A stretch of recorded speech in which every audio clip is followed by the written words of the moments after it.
최백은 교수를 모시겠습니다. 안녕하세요.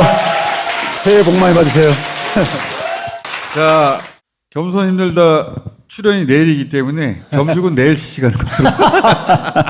오늘은 뭡니까? 자, 지금 경제가 상당히 안 좋아지고 있잖아요. 왜 이렇게 우리가 힘든 시절을 살아야 되는가? 미국과 일본을 중심으로 좀 얘기를 하고 내일 아침에 이제 한국을 얘기를 하려고 합니다. 내일 겸손은 뭐 겸손이죠, 너싱이라고 하는 게 저는 네, 마음에 들던데 오늘은 이제 미국과 일본 얘기를 좀 하려고. 미국과 일본 이야기. 먼저 이 자료는 뭐냐면은 지난해 5월 10일 윤석열 정부 출범 이후에 가장 대표적인 경제 지표를 주가로 봤는데 대한민국이 꼴찌를 했습니다. 예상한 대로 꼴찌를. 전 세계 주요 국가의 예. 주가 변동을 따져봤더니 예, 꼴찌했습니다. 우리가 꼴찌에 전 세계에서. 압도적으로 꼴찌를 했습니다. 야, 이거 뉴스에 안 나온 얘기다 이거. 예. 미국을 보게 되면은 나스닥 지수가 아주 큰 폭으로 하락을 했어요. 지난 1년 동안의 성적입니다. 이거는요. 기술 기업들이 많이 포진해 있는 주입니다. 금리가 빠르게 올라간 결과입니다. 이렇게 주가가 많이 하락했다는 것은 부채 충격입니다. 코로나 팬데믹 2년 동안에 주가가 엄청 올랐었어요. 우리나라 부동산 가격도 엄청 올랐듯이요. 그게 대개가 뭐냐면은 이 부채 가지고 만들어낸 부채 모래성이라고 제가 표현을 해요. 부채로 쌓은 모래성이다. 그러니까 이게 금리라는 충격을 받고 나서 무너지고 있는 거죠. 이 자료가 뭐냐면은 그 코로나 팬데믹 2년 기간 동안에 미국 개인들의 소득이요. 2조 한 3천억 달러 정도 이렇게 증가를 한 걸로 나타나고 있잖아요. 근데 순자산 얼마가 증가했냐면 32조 한 2천억 달러 정도 증가했어요. 그러니까 거의 15배 이상이 증가한 거예요. 미국 같은 경우는 대부분 자산의 증가가 주가 상승으로 인한 거였었어요. 그러다 보니까 금리 올라갈 때 충격을 많이 받는 게 주식일 수밖에 없는 거예요, 미국은요.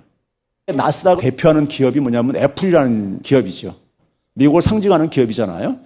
1월 3일 날에 CNBC 뉴스에 뜬 기사입니다. 애플이 드디어 3조 달러를 돌파했다. 기업 가치가. 여러분은 조 달러 쉽게들 들어가지고 감이 잘 안 오실 텐데 3조 달러면 3,600조가 넘는다는 돈이라는 얘기인 겁니다. 3조 달러면은요, 국가들 경제 규모로 보더라도 미국, 중국, 일본, 독일 다음입니다. 한 개 기업이 웬만한 국가들보다도 경제 규모가 큰 거예요. 근데 1년 후에 지난해 연말에 12월 28일자 기사입니다. 1조 달러가 날아갔다고 나오죠. 연초에 3조 달러 남았던 게 2조 달러가 붕괴가 됐었습니다. 1조 달러가 날아갔어요. 1년에요. 3분의 1이 날아갔네요? 예.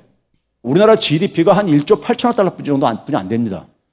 2021년대 우리나라 IMF 때 GDP가 한 60%대로 갑자기 뚝 떨어졌었거든요. 그것보다 더 큰 충격인 거죠. 1조 달러가 날아갔으니까요. 애플이 그렇게 떨어졌는데. 예, 떨어졌는데 이게 왜 떨어졌느냐? 자, 이게 뭐냐면요. S&P 500이라면 미국의 대기업, 제일 잘 나가는 500대 기업의 주가를 가지고 만든 지수입니다. 빨간색 선은 뭐냐면은 이 S&P 500의 주가 지수입니다. 보라색 기둥이 뭐냐면은 바이백이라고 하는데 우리말로 한다면 자사주 매입. 삼성전자가 자사주 매입해서 소각했다 뭐 이런 기사 가끔 듣죠. 보게 되면은 자사주 매입하고 거의 같이 움직이죠. 주가가. 그러니까 기업이 발행한 주식을 다시 사들여가지고 소각해버린 겁니다. 시장에 유통되고 있는 주식을 사들이게 되면 주가가 올라가겠죠. 여기 보시게 되면 거의 번 돈의 100%를 그런 자사주 매입에다 투입하고 이런 거예요. 최근에 보게 되면요. 넘겨보세요. 파란색 기둥은 매출액입니다. 빨간색 선은 매출액의 증가율이요. 그러니까 얼마나 성장률을 얘기하는 거죠. 이걸 보시게 되면은 애플의 성장률이 2012년까지는 굉장히 높게 지속됩니다. 이 2012년이 언제냐면 스티브 잡스가 죽는 해 그때입니다. 그러고 나서 이제 매출액은 계속 증가했지만 증가율은 굉장히 부진하게 그 이전에 비해서 이 자료를 하나 기억해 두시고요. 자, 넘겨보세요. 근데 교수님. 예. 오늘 어디로 가시려고 그러는 거예요? 그러니까 이제 좀 있으면 나와요. 이건 뭐냐면은 영업이익률입니다. 그 다음에 기업이 되게 경쟁력을 가지려면 연구개발을 많이 해서 특허도 많이 내고 막 이래야 된다 그러잖아요. 연구 지출의 비중을 보게 되면 우리나라 삼성전자가 한 6% 정도 합니다. 그래프 파란색하고 빨간색 선하고 한번 흐름 매출을 대충 보세요. 반대로 움직이잖아요. 그러니까 전통적으로 연구개발에다 많이 투자하면은 기업이 경쟁력이 높아지고 수익성도 높아진다고 하고 있는데 그게 사실은 깨졌어요. 그다음에 부채 비율인데요. 2012년까지는 스티브 잡스 때까지는 부채를 0이잖아요, 0. 그 다음부터 쫙 올라가가지고 얼마까지 올라가느냐? 저 237%까지. 부채비율이 엄청 높아졌습니다. 자, 이 올라간 기간 동안에 성장률은 오히려 둔화가 됐다, 이게. 앞에서 우리가 봤듯이. 기업이 부채를 지는 이유는 되게 투자를 하기 위한 걸로 이렇게 돼 있단 말이에요. 근데 성장률은 오히려 둔화가 됐다, 이거예요. 자, 넘겨보세요. 그 다음에 이 자사주 매입의 비중을 이렇게 쭉 봤어요. 보니까 이것도 어떻습니까? 되게 반대로 움직이잖아요. 그러니까 뭐냐면은 자사주 매입을 많이 하는 게 수익성 개선에 별로 도움이 안 됐다 이거예요. 도움이 안 되는데 왜 그럼 자사주 매입을 이렇게 했느냐? 저기 보게 되면 100% 넘었던 기간이 최근에 2번이나 있어요. 106%, 109% 이렇게까지요. 그 얘기는 뭡니까요? 차입을 해가지고 자사주 매입을 했다는 얘기예요. 여기까지 오는데 이해가 잘 안 가는데. 그렇죠. 그런데 자, 이제 넘겨보세요. 팀 쿡스가 지난 한 10년간 동안에 얼마나 이 자사주를 매입했냐면 한 5,300억 달러 넘게 사들였어요. 이거 왜 그러냐? 주가 끌어올리기 한 거예요. 그 차입을 해가지고 지난 팬데믹 이전까지는 금리가 굉장히 낮았잖아요. 낮은 금리로 조달할 수 있다 보니까는 자사주를 매입했을 때 주주들이 보는 이득하고 비교해 보니까는 남는 장사더라 이거예요. 그 이자 비용보다도 돈을 빌려서 자사주를 매입하는 게 네. 그렇게 해서 오르는 주가의 상승분이 네. 이자보다 나으니까 했다는 거 아니에요? 그렇죠. 근데 거기까지는 알겠는데. 예, 금리가 올라가게 되니까 차입 비용이 증가할 게 아닙니까? 그렇게 빌려놓은 돈들이 이제 금리가 올라가서 큰 부담이 되고 있다. 예. 그래서 주가 쫙 떨어지는 거니까. 미국의 가장 경쟁력이 있다면 대표적인 기업조차가 이렇다 이거예요. 부채 모래성의 실체가 심지어 애플조차도 그렇다. 아, 그러니까 지금 예. 미국의 대표적인 기업들의 주가라는 것이 이 모래성 위에 서 있다. 그렇죠. 그건 알았는데. 그런데 이제 이 얘기를 왜 하고 있는 거지 지금? 부채 모래성의 환상에서 벗어나야 된다 이거예요. 아. 예? 이 미국 경제조차도 부채로 쌓은 성이었었다는 이거예요. 지난 10년 이상 동안에 엄청나게 값싸게 풀린 돈들이 만들어낸 그 신기루 같은 게 어느 갑자기 다 이렇게 꺼져버린 거예요. 이 금리가 올라가면서. 아, 오케이. 그래서 우리가 부채로 자산 가치를 올리는 유혹으로부터 벗어나지 않으면은 이런 걸 반복할 수밖에 없어요. 근데 뭐 이런 과정 속에서 누가 제일 타격을 보느냐? 하위 50%가 대부분 타격을 받습니다. 자, 넘겨보세요. 여기에 대한 선배가 이제 일본이죠. 일본이 2016년 2월 달부터 마이너스 금리를 도입을 해가지고 유지를 하고 있어요. 왜 마이너스 금리라고 하냐면은 아베노믹스가 한 1, 2년 효과를 좀 보다가 2016년부터 디플레이션으로 돈박질을 해요. 돈을 그렇게 풀었는데도. 이 디플레이션이라는 것은 물가가 마이너스 상승률로 떨어지는 겁니다. 그러다 보니까 마이너스 금리를 도입을 한 거예요. 기준금리라는 건 가장 짧은 단기금리란 말이에요. 근데 이제 시장금리는 더 떨어지고 앉아있는 거예요. 어떻게 된 게. 기간이 길면 길수록 금리는 더 높아져야 되는데 더 떨어지는 거예요. 그래서 시장금리의 대표적인 게 10년물 소위 정부가 발행한 채권금리거든요. 그거를 0%로 유지하겠다. 그러면 시장금리는 원래가 시장에 의해서 결정되는 거예요. 근데 이거를 자기들이 개입을 하겠다 이거예요. 그랬다가 2021년 3월 달에 이제 일본이 압박을 받기 시작합니까요? 팬데믹 상황 속에서 인플레 압력 받고 시장금리가 올라가고 그러니까는 계속해서 돈을 찍어내가지고 방어를 해야 됐던 거예요. 근데 이게 너무 많이 찍어내다 보니까 아베가 집권할 무렵에 2013년에는 일본은행이 정부가 발행한 국채의 한 11%만 갖고 있었는데 이게 작년에 50%를 돌파할 정도로. 그러니까 일본은행이 돈 찍어가지고 정부가 발행한 채권을 사주고 0.25%까지 허용하겠다. 그걸 풀어주는 순간에 바로 0.2%가 쭉 올라가지죠. 근데 0.25 가지고 이게 방어가 되겠습니까? 작년에 봤듯이 엔화가 엄청나게 많이 떨어졌잖아요. 그리고 엔화 떨어지니까 일본이 외환보유액을 엄청 썼단 말이에요. 그러니까 이 작년 12월 20일 날에 0.5%까지 높였어요. 근데 이 0.5%가 높인 거 가지고 해결되겠냐고요. 잠깐만 교수님 결론부터 먼저 말씀해 주세요. 예. 따라가지 못하겠어요 지금. 이 얘기를 왜 하느냐. 예. 그러니까 일본이 아베노믹스는 돈 찍어가지고 모든 문제를 해결하겠다는 거였었잖아요. 예. 정부가 돈을 빌리는 걸 지원을 해준 거잖아요. 이자 부담이 증가할 수밖에 없잖아요. 근데 그 이자 부담을 막기 위해 가지고 어떻게 했냐면 0%로 이자 비용 안 내게 하기 위해서 이게 줄인 거란 말이에요. 그게 이제 무너진 거야. 잠깐만요. 예. 혼자 가지 마시고. 그러니까 아베노믹스라는 건 돈을 예. 찍어가지고 예. 모든 걸 떠받치는 모든 걸 다. 정부가 돈을 찍어서 모든 일을 해결하다 보니까 금리가 낮아야 돼요. 그렇죠. 네. 그래서 억지로 초저금리를 유지하고 있었는데 우크라이나 사태 이후로 저금리를 유지할 수가 없어요. 그래서 금리를 높여야 되는데 네. 금리를 높이기 시작하는 순간부터 관련 이자 부담이 엄청나게 커지니까 일본이 이 소위 아베노믹스의 틀을 유지할 수가 없어 더 이상. 예. 그래서 무너지고 있어. 이게 뭐냐면 재작년 8월 달부터 작년 11월 달까지 외환보유액이 중국 다음으로 많이 갖고 있는 나라가 일본이에요. 근데 이게 한 2,300억 달러로 줄어들었어요. 엔화 가치가 너무 떨어지니까 그걸 방어하기 위해서 왜 갑자기 그러면 금리를 상승폭을 넓혔느냐 하는 것은요. 외국인들이 보유하고 있는 국채는 팔아가지고 떠날 때 달러로 바꿔갖고 떠날 게 아닙니까? 여기에 대한 방어는 돼 있어야 돼. 근데 외국인이 보유하고 있는 게 얼마냐면요. 1조 2,756억 달러 정도. 일본은행이 보유하고 있는 외환보유액을 넘어서 버렸어. 외국인들이 보유하고 있는 일본 국채가 이제 넘어섰어. 이게요. 그래서 이걸 만약에 외국인들이 던지고 떠나면 내줄 달러가 없다는 거네. 이게 그러니까 폭탄으로 작용할 수도 있는 거잖아요. 이제 그럼 초조해지죠. 그래서 일본 은행이 외환보유액 무너지는 걸 못 보겠다 해가지고 금리를 올린 거예요. 그 배경이. 자, 이제 넘겨보세요. 이제는요.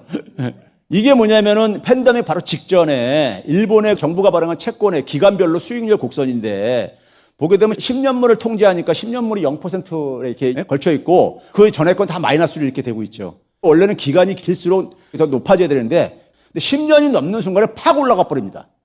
원래는 이 수익률 곡선은 기간이 올라갈수록 높아지기 때문에 이렇게 스무스하게 이렇게 돼야 되는 거예요. 근데 갑자기 팍 올라가잖아요. 이걸 이제 전문적으로는 굴절, 물속에다가 팔 집어이면 이렇게 굴절되는 거 보이잖아요. 이게 확 굴절되는 거예요. 그 얘기는 뭐냐면은 억지로 10년물까지 이렇게 조이다 보니까 정부가 을 빼는 순간에 이 10년물 밑에 것도 같이 쫙 올라갈 수밖에 없다는 얘기죠. 자, 넘겨보세요. 뭘 이해를 해야 넘기지, 이거. 뭔가 인질이 된 기분이야, 지금. 자, 넘겨보시니까. 보통 제가 중간쯤 가면, 오늘 이 얘기 하려나 보다. 이제 거의 다 왔어요. 그 다음에 이제 이게 뭐냐면은 지난해. 이게 뭐야, 이게?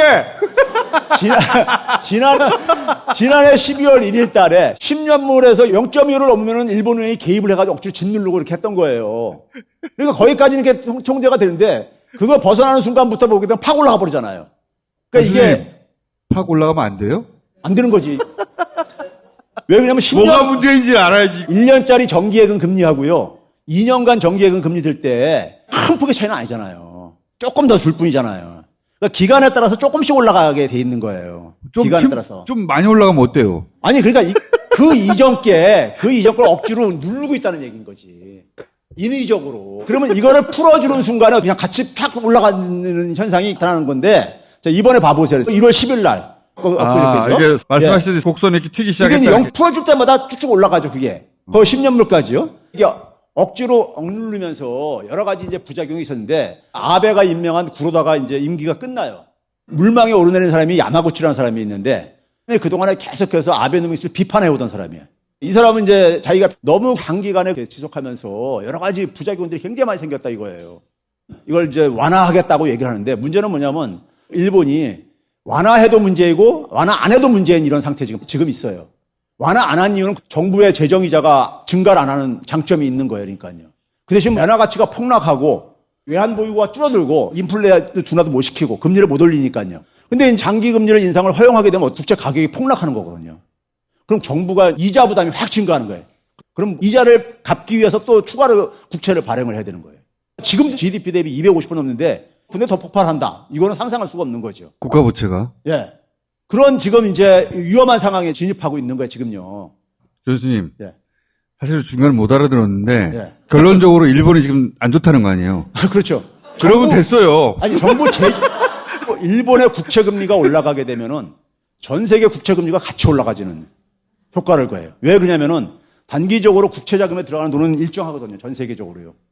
그러니까 일본 국채로 돈이 증가하게 되면 다른 쪽은 자금이 빠져나갈 수밖에 없고 금리가 올라갈 수밖에 없는 이런 것들이 국제 시장에 미치는 영향이 있고요. 이 후폭풍이 만만치가 않다 이거예요. 그러니까 진퇴양난에 지금 빠져 있는 거예요. 이게 일본 정부가 너무 많이 돈을 빌려서 쓴 결과인 거예요. 이게 부채 모래성이 그러니까 과거에 80년까지 제조업을 가지고 벌어들인 경제력을 가지고 30년 동안 먹고 산 거예요. 그 30년이 지나면서 수명이 끝나가는 이런 거예요. 그동안은 일본의 더 말씀하지 마시고 제발. 그러니까 일본이 잘 나가던 시절 쌓아놓은 재산 그리고 화폐 가치 이런 거 가지고 아베노믹스로 돈을 찍어서 경제를 굴려보려고 했어요. 그것이 그 부채 위에 쌓아 올린 모래성이었는데 그게 지금 수명을 다 하고 있다. 그렇죠. 미국도 애플을 통해 부채 위의 모래성이 얼마나 예민한지 보여주고 있는 것이고, 일본은 국가 단위로 부채 위에 쌓은 모래성이 수명을 다하고 있어서 그거는 잘 된 거지. 부채 위에 모래성으로 경제를 쌓으면 안 된다. 그렇죠. 부채 지속 위에 불가능하고 그러니까 이거하고 작별을 해야 될 시대를 지금 이제 진입을 한 거라 이거예요. 새로운 시대다 지금. 예, 일본의 경우는 그동안 갖고 있었던 환상이 뭐였었냐면요. 일본도 달러 다음에 나라다 보니까 아베가 맨날 얘기했던 게 우리는 애나 무한정 찍어낼 수 있어. 그 찍어낸 돈 가지고 정부 국채를 사주면은 뭐가 어때? 한계에 온 거예요, 지금. 교수님 자꾸 얘기 다시 하지 마시고. 그러니까 미국의 주가를 떠받치는 모델도 그리고 일본이 경제를 굴리던 모델도 더 이상 작동하지 않는 모델이다. 그렇죠. 수명이 다해간다 이거죠. 다해간다. 네. 그러므로 우리 경제 모델을 찾아야 된다. 네. 근데 윤석열이 윤석열은 일본만 바라보고 있으니까. 윤석열 경제 모델은 일본 모델을 따라가는 겁니까? 네. 그 얘기가 오늘의 결론이에요? 네.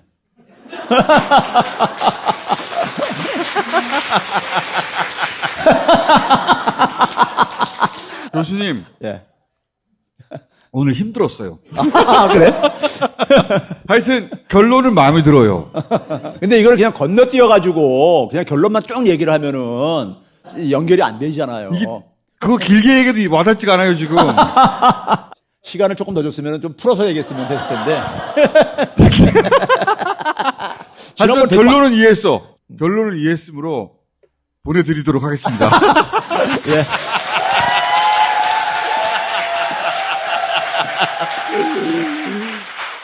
하지만 결론을 알아들었잖아. 언제 다시 한번 하도록 합시다, 이거.